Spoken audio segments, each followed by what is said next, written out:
Sports, in my experience, is a unifying force. It brings people together in a good atmosphere.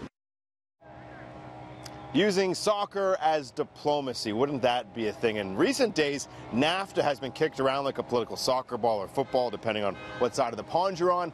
And in recent days, Trudeau and Trump, they haven't really been seeing eye to eye. And you got to think there's a little bit of irony in the fact that Canada, Mexico, and the USA have gotten together for a united World Cup bid. Just yesterday, we heard President Trump say the people of Canada are going to pay for what Justin Trudeau said on the podium. You know, a little bit of irony here. Look, we're here to celebrate football in Canada, and I think we can look at the example set by Canada, United States, and Mexico working together on this, putting together a successful bid, and we should be thrilled about it and look forward to the event in 2026. Maybe it just underlines the fact that we do better and we have more success when we cooperate with each other, as has been the case under our trade agreements that we've had in place, which have been a huge success by any measure. And now we have another successful venture we've undertaken together and won the endorsement of the world's leading soccer body to have the World Cup here. So maybe there's a lesson in that in terms of what happens, what good things happen when you cooperate together as opposed to engaging in skirmishes.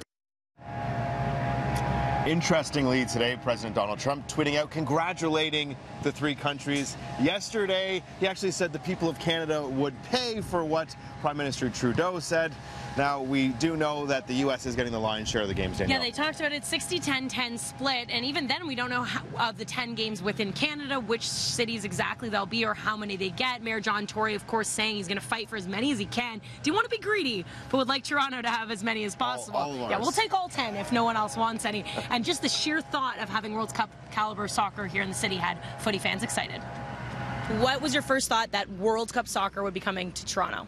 I immediately texted my family, and my dad already said we're going to buy tickets. Very exciting. Obviously very excited about that. Pretty stoked about that. Yeah. They're going to have to make BMO a little bit bigger, but it'd be nice to see Canada play with some of the best players in the world. For kids especially who are getting into the sport, to see the support, to see that we're doing it really on the biggest stage, I think it'll be really important for them and for developing the culture around soccer in Canada. Would you care, like, if it's random countries, or would you still be, like, fully supporting regardless? I think that I would probably go to any World Cup game that plays in Toronto. I think that the atmosphere would be amazing. Oh, 100%. Yeah, I was going to say for sure. I mean, it's definitely just an experience in itself. You go to little Portugal, you go to little Italy, you go to look at the Croatian population. It's enormous. So they will support almost all these teams that are going to be here. And that just, the city gets such a vibrant feel when there's big sporting events. They support almost all sports, and I think that this is going to be absolutely huge for the city of Toronto.